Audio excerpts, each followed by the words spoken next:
جابر رضی اللہ تعالیٰ عنہ کی میں آپ کو روایت سنانے لگا ہوں. اس کو کہتے ہیں حدیث نور.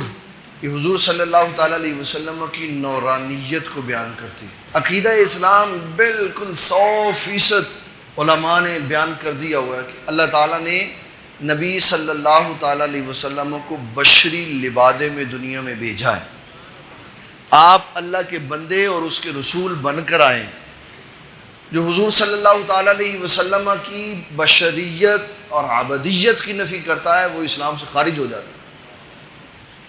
1400 سالہ تاریخ میں کسی ایک مصنف نے کھڑے ہو کر یہ نہیں کہا میں نے یہ کتاب لکھی ہے اور میں نے دلائل سے ثابت کیا حضور صلی اللہ علیہ وسلم اللہ کے بندے اور اس کے رسول نہیں. کوئی ایسی کتاب. اس کا مطلب ہے ہر مسلمان کا یہ متفق علیہ عقیدہ اور نظریہ ہے حضور صلی اللہ علیہ وسلم بشر ہیں، اللہ کے بندے اور اس کے رسول ہیں. کیسے ہیں یہ پھر ہم خود بیان کریں گے وہ کیسے، لیکن اللہ تعالیٰ نے ان کو اپنا بندہ اور رسول بنا کے بھیجا. آقا کریم صلی اللہ علیہ وسلم نے فرمایا کہ لا تطرونی کما اطرت النصارى، فرمایا میری تعریف میں ایسے مبالغہ نہیں کرنا جیسے عیسائی اپنے نبی عیسیٰ علیہ السلام کی تعریف میں مبالغہ کرتے تھے.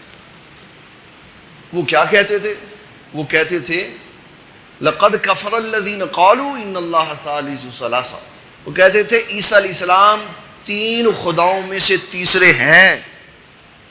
فرمایا یہ نہیں کہنا، یہ نہیں کہنا کہ حضور صلی اللہ تعالیٰ علیہ وسلم اللہ تعالیٰ کے بیٹے نہیں ہیں، اللہ تعالیٰ کے شریک نہیں ہیں، بلکہ اللہ کے بندے اور اس کے رسول ہیں.